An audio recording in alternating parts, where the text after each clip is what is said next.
शिळा भात आणि हरभऱ्याची डाळ. तुम्हालाही प्रश्न पडला असेल ना, भात आणि डाळ यापासून काय पदार्थ करणार?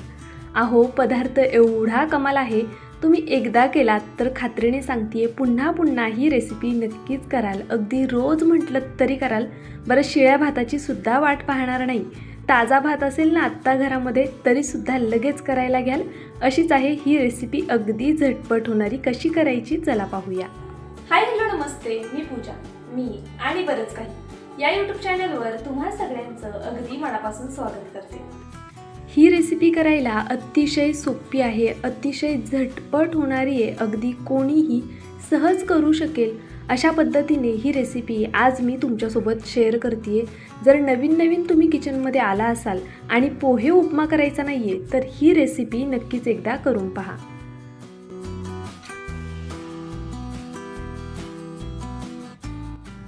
मध्ये जे साहित्य देते ना ते लिहून घ्या, म्हणजे मग तुम्हाला ही रेसिपी करताना सोपं जाईल. अगदी कमीत कमी साहित्यामध्ये आपण ही रेसिपी तयार करणार आहोत. त्यासाठी पहा, आपल्याला 1 वाटी हरभऱ्याची डाळ हवी आहे. पण ही डाळ आपल्याला अशीच घ्यायची नाही आहे, ही डाळ आपल्याला भिजवून घ्यायची आहे. जर भिजवून आत्ता तुम्हाला लगेच ही रेसिपी करायची तर काय करायचं, गरम पाणी करायचं, त्यामध्ये डाळ कमीत कमी 1 तासभर तरी भिजून द्यायची आणि त्यानंतरनं ती डाळ तुम्ही घेऊ शकता. इथे मी 5-6 तास नॉर्मल पाण्यामध्ये डाळ आपण नेहमी जशी भिजवतो ना, अगदी त्या पद्धतीने भिजवून घेतलेली आहे. तर पहा, इथे ही डाळ मी स्वच्छ पाण्याने धुवून सुद्धा घेतली आहे 2दा.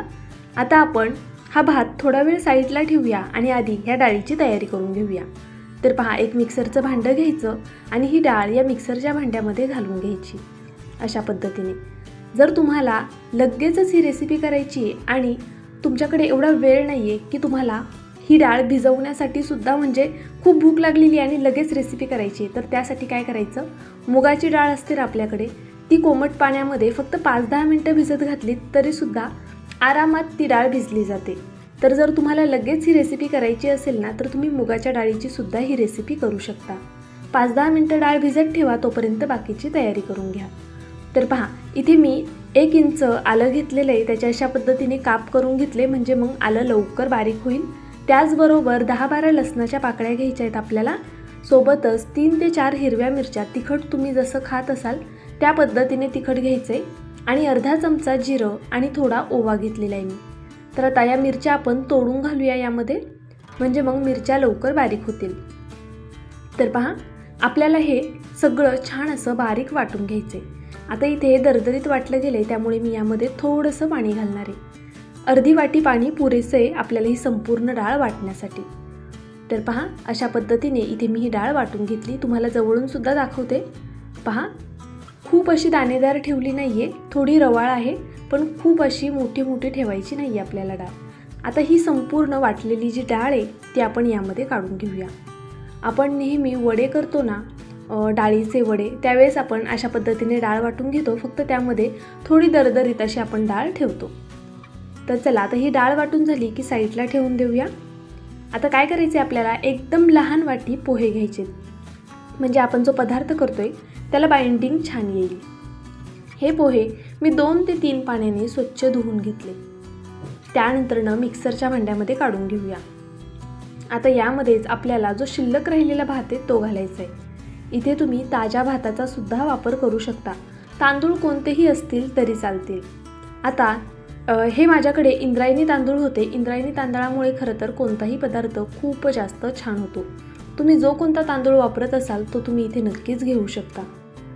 गरज लागली तर थोडंसं पाणी घालायचे आणि हे सर्व छान असं बारीक वाटून घ्यायचे. तर पहा, इथे मी पोहे आणि हे जो भात होता तो व्यवस्थित असा वाटून घेतलाय. आता हे संपूर्ण मिश्रण आपण काढून घेऊया. भात चिकट असल्यामुळे अशा पद्धतीने हाताने काढून घ्यायचं आहे, म्हणजे व्यवस्थित सगळा भात निघून येतो.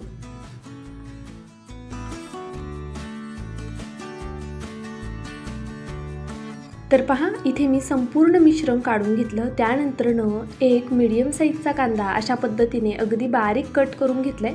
जितका शक्य असेल तितका बारीक कट करा. मूठभर कोथिंबीर घ्यायची आहे, कोथिंबीर भरपूर घालायची, त्यामुळे या रेसिपीला फ्लेवरसुद्धा, सुगंधसुद्धा छान येणार आहे आणि रेसिपी दिसायलासुद्धा खूप देखणी दिसते. सोबतच 3 चमचे मी इथे पांढरे तीळ घातलेले आहेत, त्यामुळे आपली रेसिपी छान पौष्टिक होणार आहे. सोबत अर्धा चमचा धना पावडर घालायची आहे आणि पाव चमचा हळद घालून घेतली. त्यानंतरनं चवीनुसार मीठ घालायचं. तर पहा इथे मी चवीनुसार मीठ घालून घेतलं. मीठ घालताना थोडं बेतात घाला, कारण आपण जो भात शिजवून घेतलेला असतो त्यामध्ये सुद्धा मीठ असतं. त्यामुळे आपल्याला पोहे, डाळ आणि कांदा जो घातलाय त्यापुरतंच मीठ घालायचे. आता हे सर्व मिश्रण छान असं एकजीव करून घेऊया. इथे मी तुम्हाला 2-3 रेसिपी सांगते. पहा, जर तुम्हाला हवं असल्यास तुम्ही हे मिश्रण थोडंसं पातळ करून ह्याचे असे डोसेसुद्धा करू शकता. यामध्ये थोडा इनो घालायचा, मिश्रण थोडंसं अगदी थोडंसं पातळ करायचं आणि जाडसर असे डोसे तयार करून घ्यायचे. किंवा मग तुम्ही याची भजीसुद्धा करू शकता. पकोडे या पद्धतीने जर केलेत तुम्ही तर खरंच खूप जास्त छान होतात. एकदा तुम्ही या मिश्रणाची भजी नक्कीच करून पहा. आज आपण भजी पाहणार नाही आहोत. तुम्हाला माझा व्हिडिओ थोडा जरी आवडला असेल तर प्लीज व्हिडिओला एक लाईक करा, चॅनलला सबस्क्राईब करा. सबस्क्राईब केल्यानंतर बेल आयकन प्रेस करायला विसरू नका. ऑलवर क्लिक करा म्हणजे माझे प्रत्येक व्हिडिओचं नोटिफिकेशन सगळ्यात आधी तुम्हाला येईल.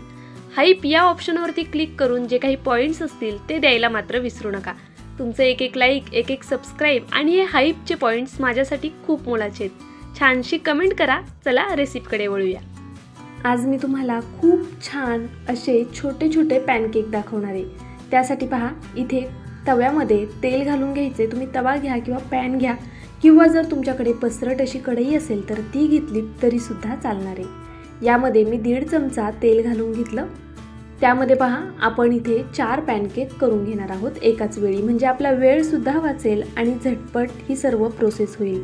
कारण हा पदार्थ असा आहे ना की एक खाल्लं तर मग हात थांबत नाही, कंटिन्यू खात राहावं असं वाटतं. त्यामुळे एका वेळी 4 पॅनकेक आपल्याला करायला ठेवायचे.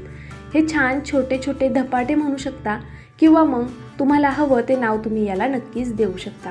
तर पहा, अशा पद्धतीने आपल्याला हातानेच हे थापून घ्यायचेत. खूप जाडसर नाही करायचेत आणि अगदीच पातळही नाही करायचेत. तुम्हाला हवं असल्यास तुम्ही याचा एकच मोठा पराठासुद्धा करू शकता.